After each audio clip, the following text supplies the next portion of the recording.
Café Mag. Fidèles téléspectateurs de Yoliba TV News, bonjour et bienvenue dans Catesmag, votre émission hebdomadaire sur la santé, la sécurité et la sécurité sociale. Aujourd'hui, nous allons aborder un thème d'une importance capitale pour le monde du travail. Il s'agit de la santé mentale et le stress professionnel. Alors, longtemps considéré comme étant un problème individuel, le stress au travail est désormais reconnu comme un véritable enjeu de santé publique et surtout de performance pour les organisations. Qu'il s'agisse de la pression, du surcharge de travail, de conflits, de manque de reconnaissance ou encore de difficultés à concilier par exemple la vie professionnelle et la vie personnelle, tous ces facteurs peuvent avoir des conséquences importantes sur la santé du travailleur et donc sur la productivité et le climat social de l'entreprise. Pour prendre soin donc de la santé mentale, c'est préserver le bien-être des travailleurs et c'est prévenir également les risques psychosociaux et construire un environnement de travail plus sain, plus humain et plus performant.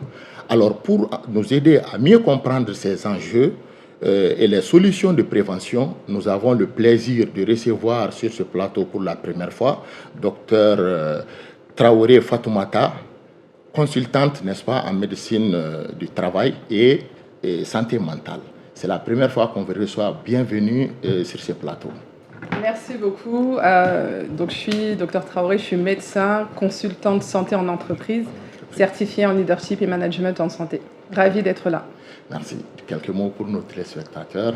Alors moi, ma présence, en fait, j'espère à la fin de cette émission une prise de conscience sur l'importance, en fait, de cultiver le bien-être au sein de l'entreprise pour le bien-être de tous. Exactement. Merci beaucoup, docteur. Alors, nous allons commencer par essayer de comprendre déjà la santé mentale au travail. Et la première question, qui recouvre cette notion de santé mentale, docteur? Alors, la santé mentale, en fait, elle est définie par l'Organisation mondiale de la santé, l'OMS, comme un état de bien-être qui va permettre de faire face au stress, de réaliser son potentiel, de travailler de manière efficace. Donc, concrètement, la santé mentale, c'est la capacité de gérer ses pensées, de résoudre des problèmes de manière efficace, de rester concentré sur les objectifs. Donc, adapté au monde du travail, c'est la capacité de rebondir, par exemple après une perte de clients, un conflit, une crise, la capacité de prendre du recul et d'entretenir des relations de travail saines. Voilà ce que c'est que la santé mentale.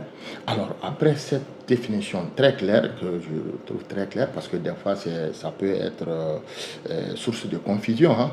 Et la question, c'est comment distinguer le stress? Parce qu'on sait que le stress normal existe, mais quand est-ce que ce stress devient professionnel? Alors, beaucoup de gens confondent pression et stress chronique. Voilà. Donc déjà, on va commencer par définir c'est quoi le stress. Le stress, c'est une réaction normale du corps face à une situation qui est perçue comme menaçante ou exigeante. Donc, dans cette définition, en fait, le mot « perçu », c'est très important. Ça veut dire que c'est lié à notre perception qu'on a de la situation. Donc, pour une même situation stressante, si on considère la situation comme une menace, là, on sera focalisé sur le problème. Là, le stress va avoir un effet négatif. Ça va nous paralyser. Alors que si on considère la même situation stressante comme un défi à relever, comme un challenge, là, ça devient positif. Ça devient une opportunité de grandir, de briller, de montrer ce qu'on sait faire à la direction ou à ses collaborateurs. Donc, ça veut dire qu'il y a deux formes de stress. Il y a le stress aigu qu'on dit positif et le stress chronique qu'on dit négatif. Donc, le stress aigu, lui, il est motivateur. Il pousse à l'action, à la performance. Donc, c'est des réactions de court terme face à une situation qui est spécifique. Par exemple, une présentation, un lancement de projet. Donc, le stress aigu, il disparaît une fois que la situation elle est résolue.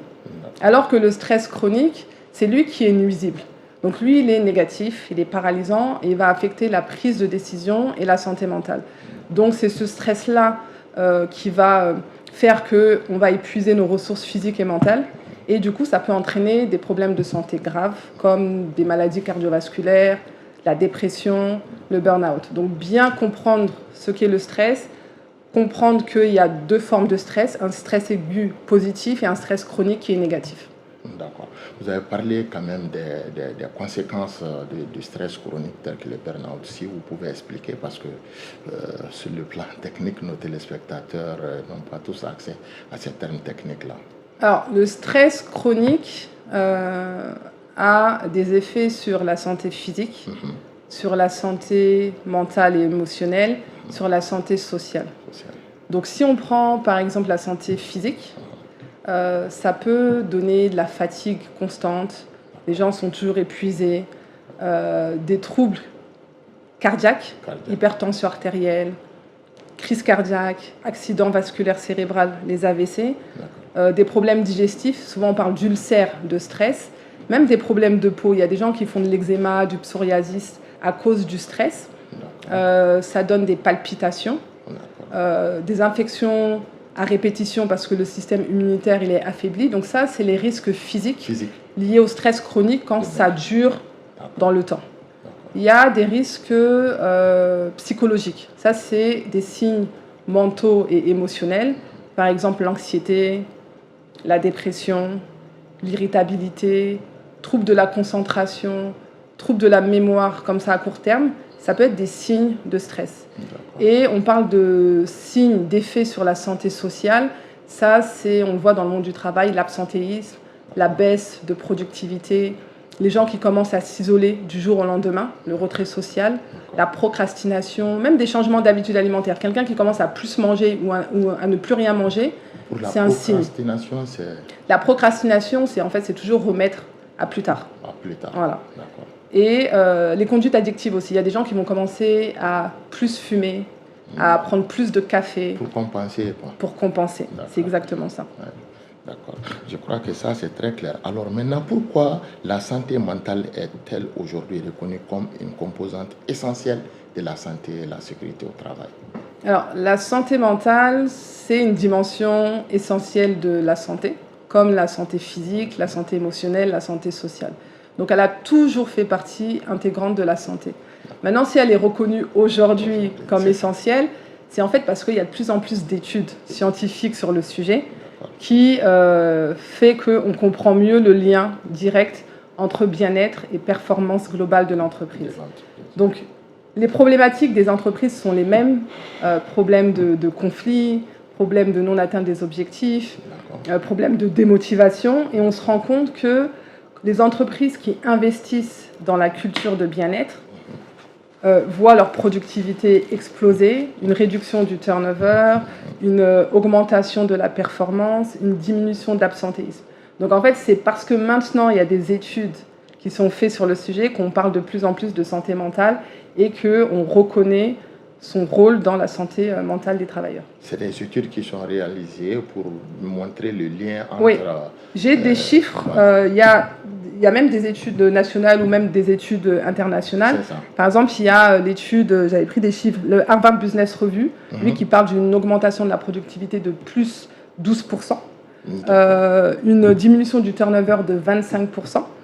Il y a le rapport mondial Gallup 2023 qui est récent, lui aussi qui parle d'une augmentation de la productivité de 21%. Donc il y a vraiment des données chiffrées qui montrent qu'il y a un lien direct entre bien-être et performance. C'est sûr que quand on montre ce lien, les entrepreneurs vont en tout cas mettre l'accent sur cette prise en charge parce que ça a quand même un impact direct sur les résultats de l'entreprise. Et sur leur argent. Parce que surtout, c'est rentable.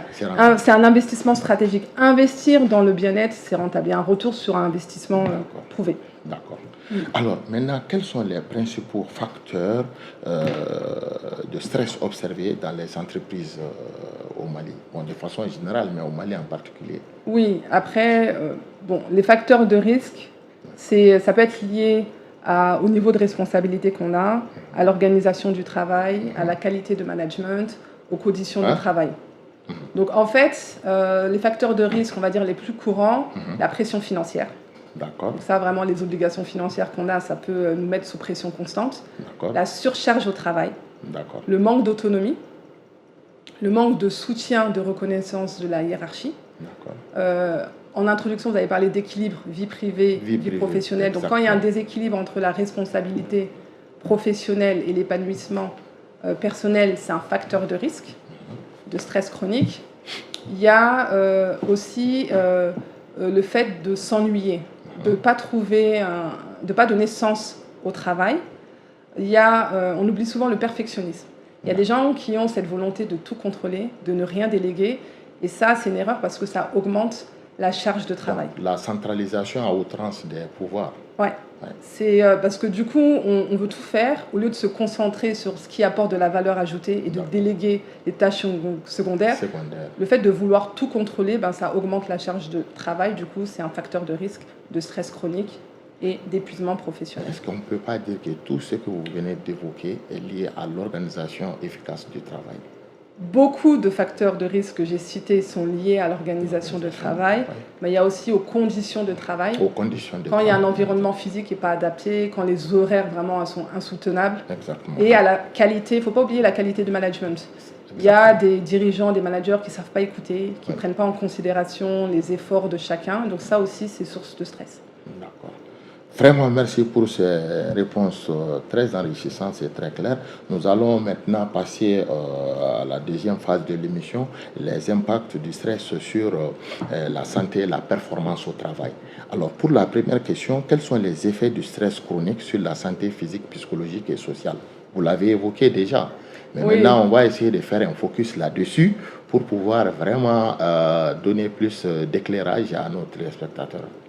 Alors, ouais, je vais reprendre. En fait, j'avais énoncé les signes physiques. Oui. Donc, il faut comprendre que, en tout cas, je vais vous énoncer des signes physiques. C'est ça. Si vous les avez, pour ceux qui nous écoutent, et que vous avez consulté votre médecin et qu'on n'a rien trouvé, vous avez fait des bilans, vous avez fait des radios, des scanners, et par rapport à vos maux de tête, douleurs de ventre, on ne trouve rien, sachez que c'est sûrement le stress.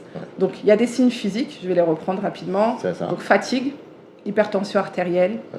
Maladie cardiaque, accidents vasculaires cérébraux, infections à répétition, problèmes de peau, problèmes digestifs. Donc ça, c'est les signaux physiques. Devant ces signaux physiques, il faut évoquer le stress, bien sûr si on a écarté toute raison médicale. Maintenant, il y a des signes qu'on dit psychologiques. Donc ça, c'est des troubles de la concentration, des troubles de mémoire, la démotivation, l'anxiété, la dépression et la frustration, comme ça, l'irritabilité. Ça évoque le stress devant ces signes mentaux et émotionnels. Maintenant, on a des signes comportementaux. Donc ça, je le reprends, absentéisme, baisse de productivité, retrait social. Donc la personne qui était bavarde, tout d'un coup, elle commence à ne plus parler, à s'isoler. Conduite addictive, donc j'ai dit tabac, alcool, le sport. Voilà, quelqu'un qui a un fou acharné du sport, vous l'avez dit, ça peut compenser. Exactement. Donc tout ça, en fait, devant ces signes physiques, mentaux et comportementaux, il faut évoquer le stress chronique. Alors maintenant, après avoir évoqué ces questions de stress, les signes, parce que le problème, il ne faut pas attendre que le problème se pose. Non. Mais quels sont les signes avant-coureurs, en fait, de ce stress? Alors, moi, j'aime bien dire que le corps parle toujours avant le mental. D'accord. Donc, le corps, c'est notre tableau de bord qui est fiable. Donc, moi, de toute façon, en tant que médecin, j'observe toujours les signaux physiques.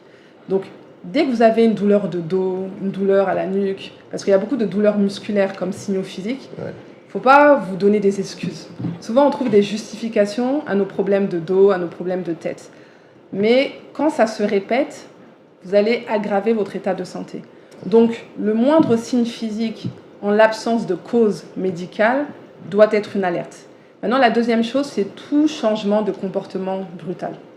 À partir du moment où du jour au lendemain, la personne elle n'est plus la même, il faut se dire que c'est une alerte. Peut-être que c'est un signe évocateur de stress. De stress. D'accord. Donc, ça, c'est très important parce que quand les travailleurs connaissent ces signes d'alerte, ils peuvent agir très rapidement. Et c'est ce qui est conseillé quand même. Oui, parce qu'il ne faut pas attendre. À partir du moment où vous êtes déjà épuisé, si vous attendez d'être épuisé ou d'avoir des idées noires suicidaires, il est déjà trop tard. Vous êtes déjà en mode sursis. Donc, il faut vraiment savoir reconnaître ces signes-là pour agir en amont et prévenir l'épuisement professionnel. Mais vous l'avez touché quand vous dites, par exemple, épuisé. Parce qu'on sait qu'un travailleur, normalement, après le travail, on est fatigué. Oui. C'est-à-dire que dans la fatigue, quand est-ce que ça devient anormal en fait pour le travailleur? Alors là, on va le voir, je pense, un peu plus tard quand on va parler du burn-out. C'est ça. En fait, une fatigue, on peut être fatigué parce qu'on est en surmenage. D'accord. Ça, c'est normal parce que le corps n'a pas récupéré. Donc, on a besoin de faire une pause pour se ressourcer, pour récupérer. Donc, ensuite, la fatigue disparaît. Mais si la fatigue, malgré le repos, malgré vraiment le fait de s'être ressourcé, elle est toujours présente, ça doit être une alerte. Voilà, donc je pense que c'était bien quand même de clarifier ça, parce qu'on dit chaque fois qu'on travaille normalement, on doit être fatigué, donc il y a une différence quand même entre les deux. Alors, est-ce qu'il existe un lien direct entre le stress professionnel et les accidents de travail et surtout les maladies professionnelles connues aujourd'hui? Oui, il y a un lien direct. En fait, accidents de travail, maladies professionnelles et risques psychosociaux sont les conséquences du stress chronique. Donc, là, quand j'ai parlé des signes physiques, ça veut dire que le stress chronique peut aboutir à des problèmes de santé. Par exemple, les plus fréquents, c'est des douleurs musculaires, des douleurs au dos, douleurs à la nuque, douleurs aux épaules. Et là, quand ça s'installe, ça peut devenir des douleurs chroniques. Les personnes peuvent aller en invalidité, peuvent s'arrêter à cause de ces douleurs-là. Ça peut entraîner même des pertes d'emploi. Donc, on peut déclarer certaines personnes en maladie professionnelle. Donc, c'est des troubles de la santé qu'ils ont eu sur le lieu du travail. Maintenant, pour les accidents de travail et baisse de performance, ça, en fait, quand on est stressé, il faut comprendre que on parle du cortex préfrontal. En fait, c'est la partie du cerveau qui analyse, qui est dans la stratégie et qui régule les émotions. La réflexion, de façon c'est exactement ça. Donc, quand on est stressé, en fait, on éteint tout ça. Du coup, en fait, notre capacité d'analyse, elle est réduite. D'accord. On aura un trouble de la concentration. On aura une baisse du système immunitaire. Donc, c'est là où les erreurs sont les plus fréquentes. On sera beaucoup plus négligent. Et même dans les prises de décision, on peut faire des erreurs. Ça veut dire qu'on sera moins attentif aux exigences. On sera plus rationnel, on sera plus réfléchi, on sera beaucoup plus dans l'émotion. Donc, on est beaucoup plus susceptible de faire des erreurs. Voilà. Donc ça, c'est clair que ça va impacter largement la performance. Exactement. Alors maintenant, quels sont les risques liés, par exemple, au burn-out? Vous avez déjà évoqué la question, mais on va essayer d'expliciter un peu. Ouais, parce que les gens, en fait, souvent, ils disent burn-out, mais on ne comprend pas exactement c'est quoi le burn-out. Donc, les risques liés au burn-out sont les mêmes risques que ceux du stress chronique. Pourquoi? Parce que déjà, il faut définir c'est quoi le burn-out. Le burn-out, c'est la conséquence du stress chronique. C'est un syndrome d'épuisement professionnel. Donc, c'est un épuisement physique, un épuisement mental, un épuisement émotionnel. Donc là, il faut savoir qu'il y a 4 phases avant d'arriver au burn-out, donc à l'épuisement. La première phase, c'est le stress chronique. C'est pour ça que c'est important d'agir au niveau du stress pour prévenir le burn-out, l'épuisement professionnel. Donc, si on ne fait rien à cette phase-là de stress, on va aller à la deuxième phase, qui est à la phase de résistance. Là, on est dans le déni. Ça veut dire qu'on a des signes de stress, mais on va les rapporter à « mais c'est normal, je travaille trop, mais c'est normal, j'ai mal dormi ». Donc, on va trouver des excuses aux signaux physiques qu'on a, aux mentaux du stress. Donc, on est un peu dans le déni. Et si on ne fait rien à cette phase-là, on va évoluer à la troisième phase, qui est la phase de rupture. Et comment on reconnaît cette phase-là? C'est que le sommeil n'est pas récupérateur. C'est là où on sera fatigué. Malgré un sommeil, 8 heures, 9 heures de sommeil ou des vacances, on sera dans cette fatigue-là. Et on va aller dans cette phase finale, la dernière, qui est le burn-out. Là, l'épuisement, il est total, il est physique, il est émotionnel, il est mental. Là, ça conduit directement à la cessation du travail parce qu'avec ça, c'est difficile. Ça veut dire qu'il va falloir être accompagné pour sortir de là et retrouver, on va dire, un rythme normal, entre guillemets. Maintenant, donc, je vais reprendre les risques parce que j'ai dit que c'était les mêmes risques que le stress chronique. Donc, il y a le risque physique. Le risque physique, ça veut dire que c'est le corps qui paye la facture. Et le cortisol, on entend beaucoup parler du cortisol. Le cortisol, c'est l'hormone du stress chronique. Et c'est lui qui détruit nos tissus. Du coup, le burn-out, c'est un accélérateur de vieillissement cellulaire.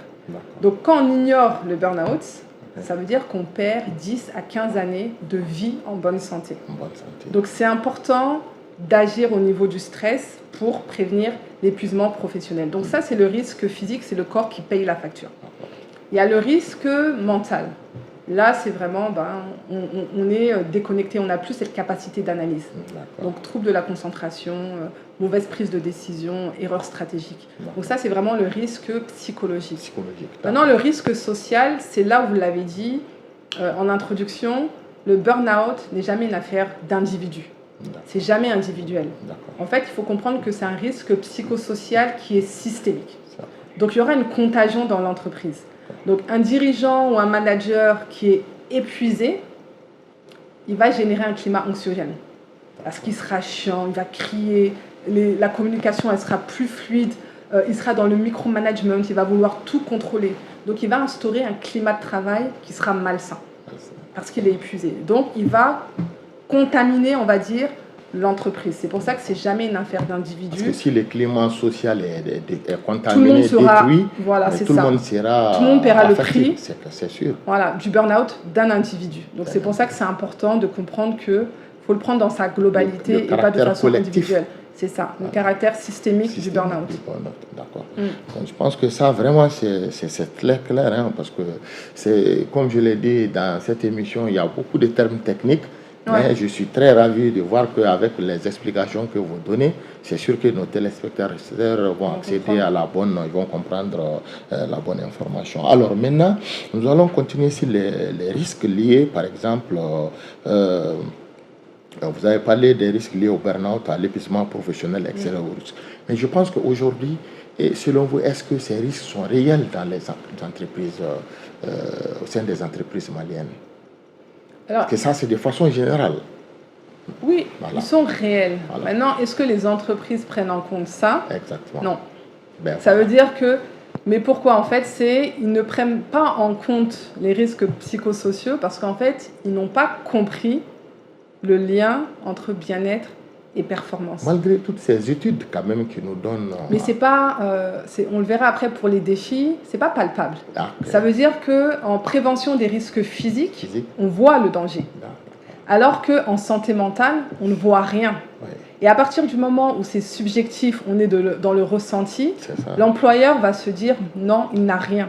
Donc il faut lui apporter de l'objectivité. Ça veut dire qu'il faut apporter des indicateurs objectifs qui vont permettre de comprendre que le bien-être a un impact sur l'absentéisme, un impact sur le turnover, un impact sur le présentéisme, un impact sur le chiffre d'affaires, parce qu'il y aura une baisse de performance. Donc à partir du moment où il y aura de plus en plus d'études locales, par exemple au Mali, en faisant des audits, par exemple, avec des données chiffrables, là, ils vont voir avec des chiffres que oui, en fait, ils perdent de l'argent parce que leurs employés sont moins motivés. Et pourquoi ils sont moins motivés? Parce qu'il n'y a pas un bon climat de travail, parce qu'il n'y a pas une culture de bien-être au sein de l'entreprise. Alors, docteur, je vais vous faire revenir un peu en arrière. Vous avez cité beaucoup de termes techniques sur le turnover, etc. Est-ce que vous pouvez revenir plus clairement là-dessus? Oui, le turnover, en fait, c'est le roulement du personnel. En fait, c'est les départs, les changements de... Voilà, c'est le roulement du personnel. C'est ça, un turnover. Voilà. Parce qu'il faut, parce que les téléspectateurs, donc c'est ça en fait. Voilà. Le fait que par exemple, il y a moins de fidélité du personnel. C'est exactement ça. Il y a des départs, des fuites de talents, des départs d'employés. Donc à chaque fois, c'est des nouvelles personnes qui sont au sein de l'entreprise. On a du mal à fidéliser le personnel. Vous avez parlé de présentéisme aussi, je pense. Voilà, présentéisme, en fait, c'est... il y a des gens, ils sont au boulot, mais en fait, ils ne produisent rien. Donc en fait, il n'y a aucun résultat. Ils sont là, mais pour rien au final, parce qu'il n'y a aucun résultat de visible. Ils sont toujours présents, mais moins productifs. Ils font leur heure, s'ils sont 8 heures, ils sont payés pour leurs 8 heures de travail, mais malheureusement, ils ne sont pas efficaces. Ils ne produisent aucun résultat. Donc ça, c'est vraiment le présentéisme. D'accord. Donc c'était quand même pour revenir sur quelques éléments. Alors nous allons cette fois-ci passer à la prévention et la prise en charge de cette question de stress en milieu professionnel. Alors toujours pour les téléspectateurs, c'est pour rappeler que nous sommes toujours dans le cadre de l'émission KTS-MAG sur le thème santé mentale et stress professionnel. D'accord, donc nous avons fini les deux premières phases. Nous allons continuer sur la troisième phase qui est la prévention et la prise en charge, n'est-ce pas, de ces stress en milieu professionnel. La première question, c'est quel est le rôle du médecin du travail dans la prise en charge, n'est-ce pas, des risques psychosociaux? Je sais que vous l'avez dit, c'est clair. Il s'agit je m'adresse vraiment à la consultante sur ces questions-là. Ouais, donc je suis consultante, vous l'avez dit, santé en entreprise. Donc, des fois, je suis amenée à travailler en partenariat avec les médecins du travail. Donc, la médecine du travail, c'est une spécialité médicale. Et le médecin du travail joue un rôle un peu de régulation de la santé au travail. Donc, on parle beaucoup de lui par rapport aux visites médicales. Voilà, quand il y a des visites médicales d'embauche ou des visites médicales périodiques, on sait que c'est le rôle du médecin du travail, mais il ne fait pas que ça. Le médecin du travail, il peut appuyer les entreprises dans la mise en œuvre des actions préventives d'accidents du travail, de maladies professionnelles et l'amélioration des conditions d'hygiène et de sécurité au travail. Maintenant, j'ai vu qu'il y a beaucoup de médecins du travail qui passent régulièrement dans l'émission. Donc c'est pour dire qu'au Mali, il existe une société scientifique qui a pour but justement de promouvoir la santé physique et mentale des travailleurs. C'est la SOMAST, Société malienne de santé et sécurité au travail. D'accord. Alors maintenant, aujourd'hui, quand on prend comment les employeurs peuvent-ils mettre en place un environnement favorable à la santé mentale? Parce que vous avez quand même parlé des facteurs qui sont liés à l'organisation du travail et aux conditions du travail. Maintenant, comment les travailleurs, les employeurs eux-mêmes peuvent mettre vraiment, en tout cas, un climat qui est favorable pour éviter la santé, le stress professionnel? Alors, l'employeur, lui, par rapport à son style de management et de leadership, il va influencer directement le climat de travail. Et le climat de travail, ça joue un rôle crucial dans la performance globale de l'entreprise. Maintenant, un climat de travail positif, ça va avoir un impact sur la motivation, ça va avoir un impact, on a dit, pour la fidélité du personnel, ça va avoir un impact sur la productivité. Donc l'employeur a tout intérêt à créer cette culture de prévention des risques psychosociaux pour augmenter la performance de son entreprise. Maintenant, parce que quand il y a un climat de travail positif, en fait, le personnel qui se sent soutenu, valorisé, il sera plus motivé, il sera plus impliqué, il va rester fidèle à l'organisation et même face à ces défis, il va pouvoir les surmonter. Donc du coup, comment instaurer un climat de travail positif? C'est mettre en place en fait 3 dimensions qui sont essentielles à équilibrer. C'est mettre le personnel au défi, c'est apporter de la clarté et c'est fournir du soutien. Donc quand je dis mettre le personnel au défi, c'est leur donner de l'autonomie. C'est leur offrir des opportunités de développement professionnel. C'est les encourager à relever des défis, les encourager à explorer des nouvelles méthodes de travail. C'est vraiment faire en sorte de maintenir un niveau de motivation élevé. Donc ça, c'est la première dimension. Donc c'est plus de flexibilité dans les procédures managériales. Surtout de l'autonomie, marge de manœuvre. Voilà. Les mettre en défi pour pas qu'ils s'ennuient, pour sentir justement qu'ils donnent du sens au travail. Et du coup, plus ils sont motivés, plus ils sont engagés, plus ça va agir sur la performance de l'entreprise. Donc c'est ça, mettre le personnel au défi. Maintenant, la deuxième dimension essentielle pour instaurer un climat de travail positif, c'est apporter de la clarté. Apporter de la clarté sur les rôles et les responsabilités de chacun. Parce que plus les employés savent exactement, précisément ce qu'on attend d'eux, plus ils sont efficaces. Et la troisième dimension essentielle aussi à équilibrer, c'est le soutien hiérarchique. Donc un climat de soutien, c'est un climat où les efforts de chacun, les compétences de chacun sont reconnus et valorisées. Donc quand on a les 3 dimensions, le défi, le soutien et la clarté qui sont bien équilibrés, on crée un climat de travail qui est positif. D'accord. Donc c'est à ce prix-là qu'on peut éviter quand même le stress professionnel et surtout créer les conditions pour avoir une bonne performance pour l'entreprise. Ça veut dire que c'est le décideur qui est l'employeur. Si lui, il ne comprend pas que c'est important, rien ne va se passer. Donc c'est vraiment à lui de créer cette culture. Il est le chef d'orchestre. C'est le chef d'orchestre en fait. Il a toutes les cartes en main quasiment.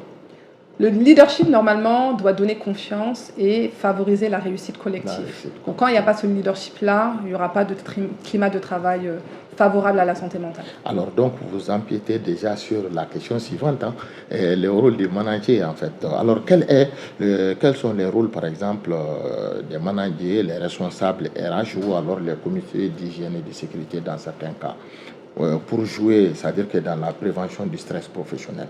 nous savons qu'il y a beaucoup d'acteurs qui sont impliqués. Voilà, donc on va essayer de partir étape par étape le rôle du manager. C'est-à-dire, comme vous l'avez dit tout de suite, vous avez évoqué l'importance du leadership. Alors, il y a également les responsables RH aussi qui sont impliqués dans ça. Il y a aussi le comité d'hygiène pour certaines grandes structures qui peuvent jouer un rôle dans ça. Alors, moi, je vais mettre à part le dirigeant. Les dirigeants. Et manager, pour moi, comité d'hygiène et responsable RH, je les mets dans le même pôle. D'accord. Pour le dirigeant, je ne l'ai pas dit tout à l'heure, en fait, la protection de la santé mentale, elle repose essentiellement sur l'obligation légale de l'employeur de garantir la sécurité et la santé physique et mentale des travailleurs. C'est une loi, en fait. C'est la loi 092-020 de 1992, dans le Code du travail malien, qui dit que l'employeur a l'obligation de garantir la santé physique et mentale des travailleurs. Donc, pour l'employeur, déjà, c'est qu'ils mettent en application la loi.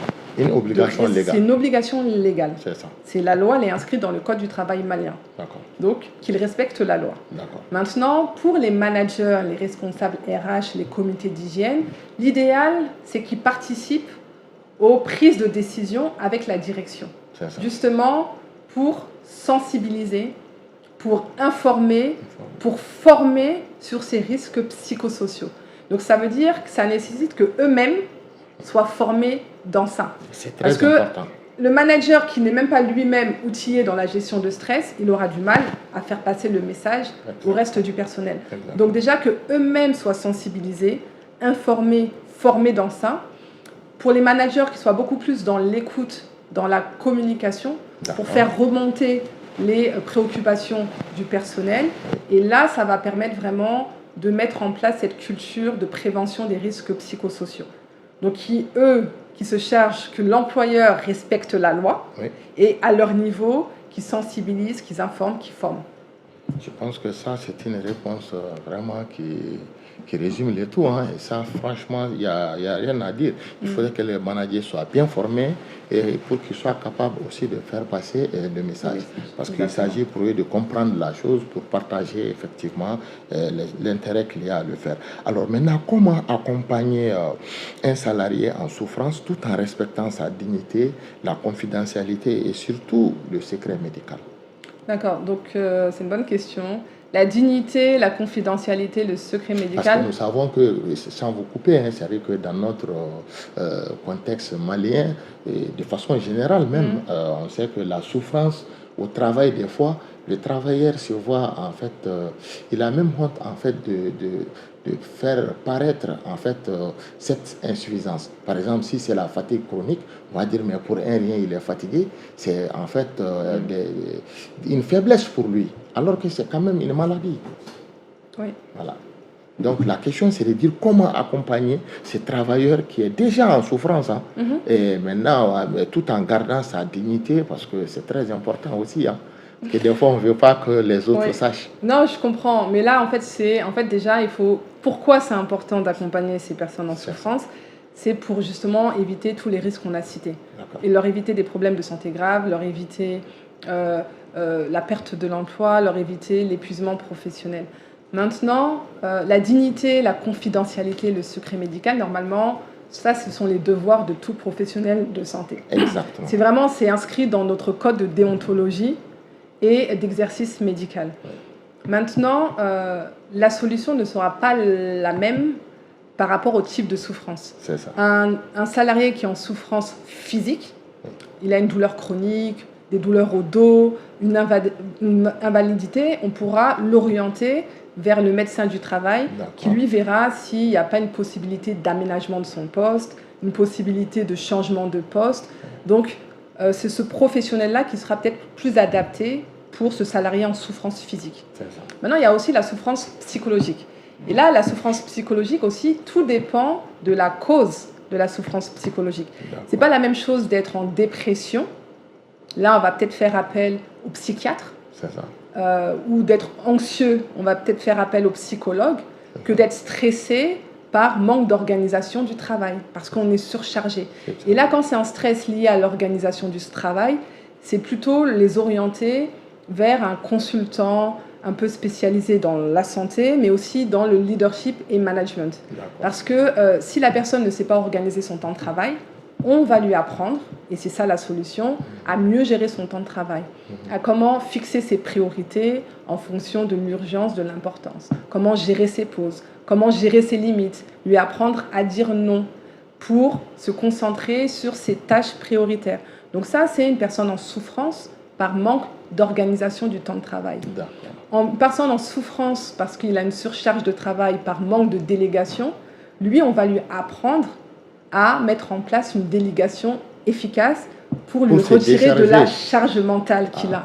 Donc c'est pour ça qu'il faut bien comprendre. Souvent on dit stress, mais donne-moi une solution pour gérer mon stress. D'abord, il faut poser un diagnostic. Tu as quel type de stress? Quelle est ta source de stress? À partir du moment où je pose un bon diagnostic, je sais que le traitement, il sera efficace. Parce que la solution, elle sera adaptée à ton type de stress. Donc, l'accompagnement, en fait, l'orientation va dépendre de quel type de souffrance. Donc, bien l'orienter aux professionnels de santé adaptés. Docteur Traoré, je pense que franchement, la question a été largement répondue parce que l'idée, c'était de dire exactement qu'il faut poser les diagnostics. Parce que de façon globale, on a l'impression que tout est pareil quand on parle de stress, ce sont les mêmes causes, etc. Alors que ce que vous venez de dire, il faut d'abord poser les diagnostics pour effectivement donner en tout cas une modalité d'accompagnement plus spécifique en fonction des cas. Je pense que ça, c'est très important à savoir. Alors, nous allons donc passer à la partie suivante sur le cadre réglementaire et les défis au Mali sur cette question. Et je pense que c'est très important. Quelles sont les obligations des employeurs en matière de protection de santé mentale au travail? Vous l'avez évoqué, mais cette fois-ci, on va essayer d'amplifier un peu. Oui, donc je vais reprendre en fait un peu ce que j'ai dit. Donc la protection vraiment de la santé mentale, elle repose essentiellement sur l'obligation générale de l'employeur de garantir la sécurité, la santé physique et la santé mentale des travailleurs. Et ça, c'est la loi numéro 092-020 de septembre 1992 du Code du travail malien. Donc tout est inscrit dans le Code du travail malien. Ce qui concerne les conditions de travail des travailleurs, leur santé physique, comment garantir leur santé physique, tout est dedans. Donc vraiment, il faut mettre en application ce texte-là et faire en sorte que ça soit contrôlé. Donc de faire un suivi, une évaluation de la mise en application des textes réglementaires. D'accord. Je pense qu'au-delà de ça, vous avez souligné l'existence de la société malienne, la SOMAS, qui est SST, qui est aujourd'hui la fêtière, qui regroupe quand même les professionnels des questions de santé et sécurité. Et j'ai reçu sur ce même plateau le président qui nous a fait l'honneur effectivement d'animer un thème sur la nouvelle loi sur la santé et la sécurité au travail, adoptée en 2025. Donc, au-delà du Code du travail, le Mali s'est doté aussi d'un instrument supplémentaire. Et je pense que ça renforce ce que vous venez de dire, l'obligation légale. Bon, de toute façon, toute nouvelle loi, il y a toujours... Les lois, elles sont bien faites. Maintenant, le problème, c'est toujours dans la mise en application des textes. On a évoqué cette question ici. Parce que normalement, je crois que c'est en cours. Ils ont même un plan d'action sur 5 ans. Ils ont même un plan d'action sur 5 ans. Et je pense que ça va dans la même logique que vous venez de souligner, qu'à la base, c'est vraiment l'obligation légale pour l'employeur. Et je pense que cette obligation légale vient d'être renforcée par cette loi et il va falloir que les employeurs se conforment à cela. Alors, les entreprises maliennes accordent-elles aujourd'hui suffisamment d'importance aux risques psychosociaux, selon vous? Non. Ah non, là je suis catégorique. Parce qu'en fait, moi j'ai cette question, je sais que la réponse est claire. Mais maintenant, je sais qu'en tant qu'observatrice quand même de ce monde du travail sur ces questions, je pense que vous avez votre mot à dire. J'ai le mot à dire. C'est non, je suis catégorique. Parce qu'en plus, dans la question, il y a suffisamment. Suffisamment, c'est ça. C'est non. Voilà. C'est non. Moi, j'ai 15 années de pratique, vraiment, en tant que médecin, où j'ai vu défiler des dirigeants, des managers, des salariés épuisés, stressés. Il y en a certains que j'ai accompagnés. Et je peux vous dire, il y a différents types d'entreprises. Il y a des entreprises où eux, ils ne font même pas semblant. Ça veut dire que soit ils négligent, soit ils sous-estiment. Mais en tout cas, pour eux, la culture de prévention des risques psychosociaux, elle est inexistante. C'est-à-dire chez eux, il n'y a même pas de médecin du travail, il n'y a pas de visite médicale, il n'y a pas de plan de formation. Donc eux, c'est clair, ils ne font pas. Ça ne fait même pas partie. Ça ne fait pas partie. Et ça, ils sont nombreux. Ouais. Maintenant, il y a une autre catégorie d'entreprises. Eux, ils font semblant. Ils font semblant parce que de plus en plus, on parle de santé mentale. C'est ça. Donc ils se disent, on va faire des petites choses qui abordent la thématique de santé mentale. Et aussi, il y a l'obligation légale. Il y a l'obligation légale, mais donc, vu qu'ils savent que pour l'instant, il n'y a pas de vrai contrôle, ils font semblant. C'est-à-dire on entend de plus en plus parler de santé mentale. Il y a de plus en plus de suicides, de dépression. Donc, ils sentent qu'il faut faire quelque chose. Donc, ils vont faire de temps en temps des petites activités sportives, des petites séances de méditation. Une fois par an, ils vont faire leur team building annuel. Donc, en fait, c'est des actions un peu pansement pour dire que je fais quelque chose, mais sans véritablement, en fait, adopter cette culture de prévention qui doit être normalement durable. Voilà, ça doit s'inscrire dans le temps et pas de temps en temps, de façon ponctuelle. Donc ça, c'est cette deuxième catégorie d'entreprises qui font des choses, mais ils font semblant de faire des choses. Et il y a la catégorie d'entreprises qui, eux, vraiment, ils ont compris le lien entre bien-être et performance, qui sont vraiment dans une culture de bien-être, culture d'entreprise où vraiment le bien-être est au cœur de la performance. Et là, ils vont mettre en place vraiment des actions concrètes qui vont s'inscrire dans la durée. Donc voilà. Donc ça veut dire quoi? Ça veut dire qu'il faut être beaucoup plus dans la sensibilisation.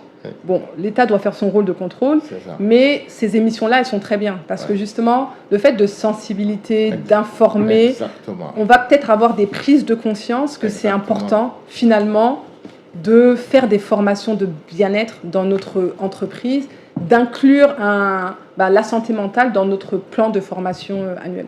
En tout cas, dans le cadre de KTS-MAG, c'est vraiment notre objectif premier, c'est de pouvoir informer suffisamment les travailleurs, les employeurs, donner également, en tout cas, des orientations à l'État, parce que ceux qui interviennent sur ces plateaux, comme je l'ai dit, c'est toujours des experts dans leur domaine. Et je pense que l'œil de l'expert est toujours vraiment, en tout cas, plus efficace dans les diagnostics et dans les propositions que le fait de vouloir faire des études, etc. Parce que la pratique, ça informe plus.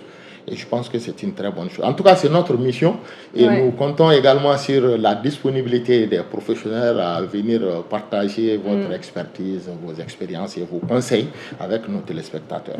Alors, chers téléspectateurs, nous sommes toujours dans le cadre de l'émission KTS MAG sur le thème la santé mentale et le stress professionnel. Et nous allons continuer sur la dernière partie de l'émission. Il s'agit des perspectives la question du cadre réglementaire, la dernière question du cadre réglementaire, et on passe aux perspectives. Alors, sur ce point, vous avez posé, comment on appelle, les éléments sur le respect des entreprises. Mais quels sont les défis aujourd'hui, selon vous, que les entreprises maliennes doivent relever en matière de prévention sur le stress professionnel? Alors, moi, je vois 4 grands défis.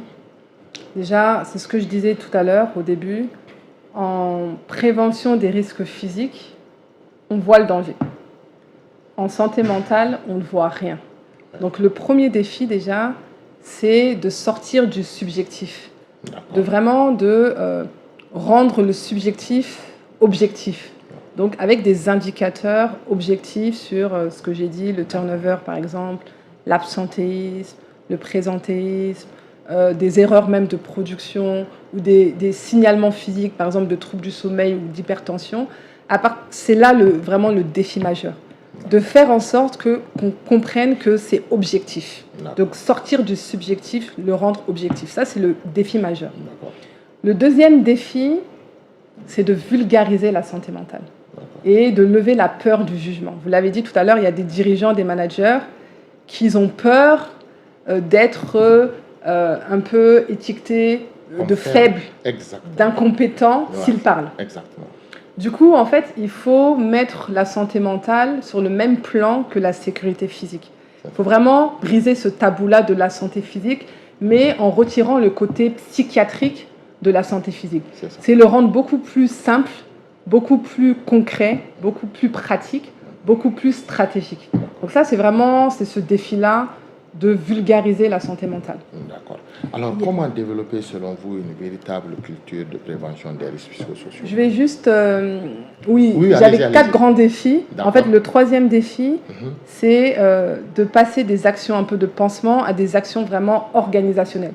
Donc, le défi, c'est vraiment de modifier l'organisation du travail en jouant sur la charge de travail, les marges de manœuvre. Donc c'est ça qui est beaucoup plus compliqué à faire parce que ça veut dire qu'il s'agit de repenser le process et les objectifs. Et le dernier grand défi que je voyais, c'est la pérennité dans le temps. Et là, ça veut dire que c'est passer d'une politique de réparation à une politique de prévention efficace. Ça veut dire que la santé mentale, c'est comme un muscle qui s'entretient tous les jours. Ça veut dire que dans tous les moments de la vie quotidienne, on doit intégrer cette prévention, ce bien-être-là. Donc ça veut dire, en résumé, pour les grands défis, c'est d'intégrer durablement la santé mentale, c'est déjà accepter de regarder son organisation en face pour l'employeur. Donc ça veut dire que ça nécessite de remettre en question ses propres pratiques. Donc ça, c'est difficile, mais c'est vraiment le chemin à suivre pour passer, comme je l'ai dit, d'une politique de réparation à une politique de prévention efficace. Donc voilà vraiment les 4 grands défis que je vois aujourd'hui. Alors, je pense que ça prend en partie déjà la question suivante. Il s'agit de comment développer maintenant une véritable culture. Quand on prend les défis déjà au regard de ce qu'il faut faire, voilà, donc comment développer une véritable culture de prévention des risques psychosociaux au Mali? Alors, moi, je vois à 2 niveaux. Donc, au niveau des décideurs politiques, donc eux doivent veiller au respect de la loi. Vraiment veiller à ce que chaque employeur ait cette obligation légale et morale même de garantir la sécurité, la santé physique et mentale des travailleurs. Donc ça, c'est, on va dire, du niveau des décideurs politiques. Maintenant, au niveau des entreprises, c'est d'intégrer cette culture de prévention de bien-être comme dans une stratégie de performance globale de l'entreprise. Donc moi, en fait, je propose, quand j'accompagne les entreprises, ce que je propose, c'est plusieurs étapes pour développer cette culture de prévention des risques psychosociaux. La première étape, c'est déjà évaluer l'état actuel de l'entreprise. Donc faire un audit de bien-être.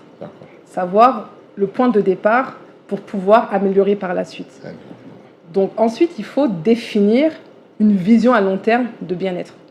Donc ça veut dire qu'il faut clarifier la direction à suivre, intégrer le bien-être dans la culture de l'entreprise, fixer des objectifs qui soient mesurables et clairs, et aligner aussi, on va dire, la valeur, la vision aux valeurs de l'entreprise. Donc ça, c'est vraiment la deuxième étape, définir une vision à long terme de l'entreprise. Par exemple, une entreprise qui valorise l'innovation, il peut intégrer le bien-être comme un facteur qui va favoriser la créativité des équipes. C'est ça. Donc, la troisième chose à faire, c'est vraiment élaborer un plan d'action, mais qui soit concret. Et quand j'élabore un plan d'action concret avec les entreprises, c'est sur 3 volets. C'est sur la santé mentale, la santé physique et l'équilibre entre vie professionnelle et vie personnelle. Il y a une autre étape aussi qui permet le développement de cette culture-là, c'est d'impliquer dès le départ, en fait, les managers, les responsables dans ce processus. De les impliquer pour qu'ils servent de relais de la vision de bien-être à l'ensemble du personnel. Donc maintenant, c'est de mesurer. Il faut mesurer pour pouvoir ajuster et pour pouvoir adapter les actions aux résultats qu'on va obtenir. Et la dernière étape, c'est vraiment la pérennité. Donc ça, il faut que l'employeur serve d'exemple. Donc l'employeur lui-même doit adopter une culture de bien-être au sein de son entreprise pour montrer l'exemple aux collaborateurs, pour créer ce climat de travail qui soit positif. Vraiment, je pense que ces réponses sont très claires. Ça prend en compte déjà, parce que si on met en œuvre ces étapes que vous venez de définir, ça nous permet quand même de mettre une véritable culture de prévention sur le plan psychosocial. Alors, nous allons évoluer sur les perspectives. Nous tendons vers la fin. Quelles sont les bonnes pratiques que vous recommandez, par exemple, aux entreprises pour mieux gérer, n'est-ce pas, en tout cas, le stress et puis l'équilibre en matière de santé? Alors, les bonnes pratiques, ça va résumer tout ce qu'on vient de dire. Donc vraiment, déjà qu'ils comprennent que les leviers impactants sont des actions organisationnelles. Donc ça, c'est déjà important à comprendre. C'est modifier l'organisation va avoir un impact beaucoup plus durable. Maintenant, en pratique, ce qu'ils peuvent faire, c'est déjà instaurer des pauses régulières mais courtes. Ça va permettre de se ressourcer. Ça peut être créer des espaces de détente, de méditation, voir si c'est possible d'avoir une flexibilité dans les horaires, voir aussi un environnement physique adapté, insister aussi sur, dans la charge de travail, c'est répartir les charges de travail au niveau, on va dire, de tout le personnel. Donc ça, c'est des choses, on va dire, pratiques qui peuvent commencer à mettre en place. D'accord.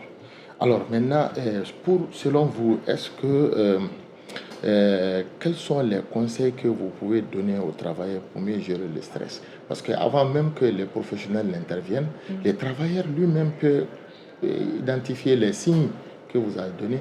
Donc, qu'est-ce que vous leur conseillez pour prendre en charge déjà ce problème, si c'est possible à leur niveau déjà? Oui, si, c'est possible. En tout cas, comment gérer son stress? Déjà, la première des choses, c'est accepter le stress. De ne plus voir le côté négatif du stress, de se dire, le stress, c'est uniquement un message. C'est un indicateur de notre niveau de santé, c'est un indicateur de notre niveau de performance. Donc déjà, à partir du moment où on accepte le stress comme un message, déjà, c'est la première étape. Ensuite, il faut reconnaître les signes du stress. Donc c'est tous les signes que j'ai cités, les signes physiques, fatigue, hypertension, palpitations, les signes mentaux, irritabilité, anxiété, baisse de... Donc à partir du moment où on reconnaît les signes physiques, c'est l'étape suivante. Maintenant, la vraie question à se poser, c'est d'identifier les sources de stress. Donc ça, c'est le diagnostic. Donc se dire, quand je suis stressée, je fais quoi? C'est dans quel contexte? C'est avec qui? C'est quoi qui me donne ce stress-là? Donc à partir du moment où je prends conscience de mon facteur qui déclenche le stress, vraiment de la source de stress, c'est l'étape importante. Là, j'ai posé le diagnostic de mon stress, je pourrais maintenant agir, mettre en place des stratégies concrètes. Si c'est un problème d'organisation du temps, je vais mettre en place des stratégies d'organisation du temps. Donc pour tout le monde, c'est vraiment accepter le stress comme un message seulement. Non. Reconnaître les signes, identifier votre facteur déclenchant et passer à l'action. Parce que si vous restez dans une position de victime, le stress, il sera toujours là. Et on a vu que ça aboutit à l'épuisement professionnel. Alors que si on agit dès maintenant, c'est-à-dire je prends la décision d'agir au niveau de mon stress, là, je vais trouver des stratégies concrètes pour apporter une solution efficace et durable. Exactement. Et je pense qu'au-delà de l'épuisement, vous avez parlé de quelque chose qui, moi, personnellement, je n'avais jamais pensé que ça peut atteindre ces niveaux. Quand vous avez parlé de cortisol et son impact sur, comment on appelle... tout le corps. Bien sûr, tout le corps, sur le vieillissement, en fait. Oui. Voilà. Et je pense que ça, aujourd'hui, au lieu d'aller chercher à prévenir, nous faisons du sport pour garder la forme, etc. Alors que le stress peut déjà vous conduire et prendre 10 ans de votre vie physiquement. Donc je pense que ça, c'est vraiment l'une des conséquences les plus importantes, en fait. On le voit, voilà. On entend maintenant beaucoup de décès de personnes qui font des crises cardiaques à 40, 45 ans. Exactement. Ça, c'est le stress. Voilà. À partir du moment où tout le monde dit « et pourtant, je l'ai vu hier, il n'avait rien, pas de problème de santé », c'est le stress. Parce qu'un stress chronique, en fait, à l'intérieur du corps, ça crée de l'inflammation. Et c'est ça les dégâts. Ça détruit nos tissus silencieusement. Et c'est là, du jour au lendemain, la personne elle va faire crise cardiaque, AVC, hypertension artérielle. Donc c'est très important. Alors, docteur, vraiment, je vous remercie pour ces réponses. Je pense qu'on a fait le tour de la question. Nous tendons vers la fin de l'émission. Je vais vous donner la parole pour votre... s'il y a un message important que vous devez passer voilà, aux employeurs, aux décideurs, aux travailleurs sur cette question, quel est ce message? Alors, moi, le message, il est adressé aux dirigeants. Parce que ma spécialité, je vous l'ai dit, c'est la santé des dirigeants. Exactement. Et c'est eux qui définissent la culture de bien-être qui aura un impact sur tous les salariés.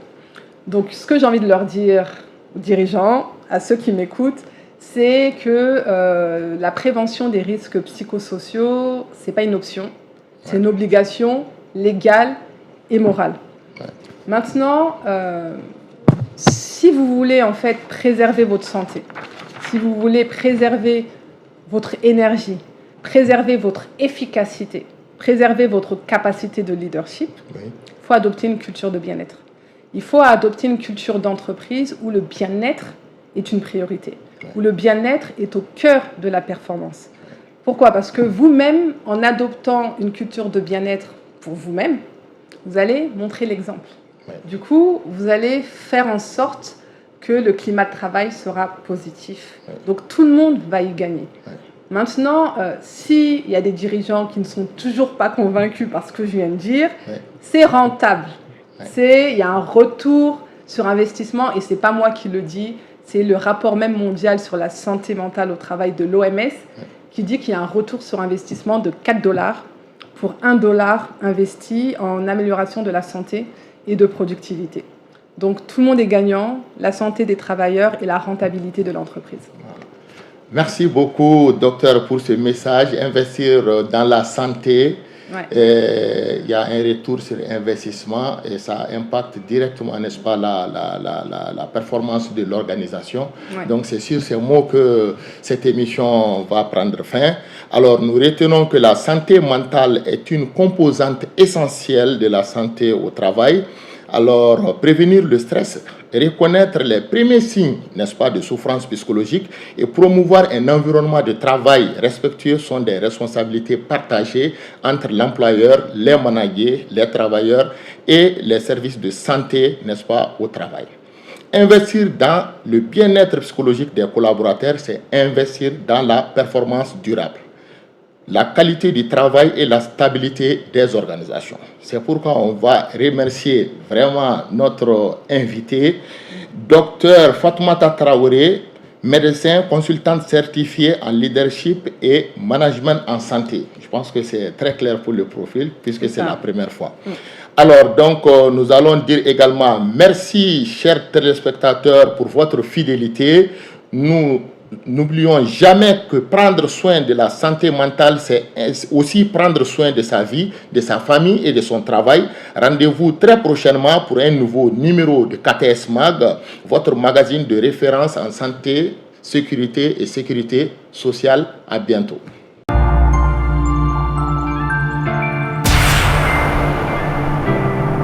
KTS Mag.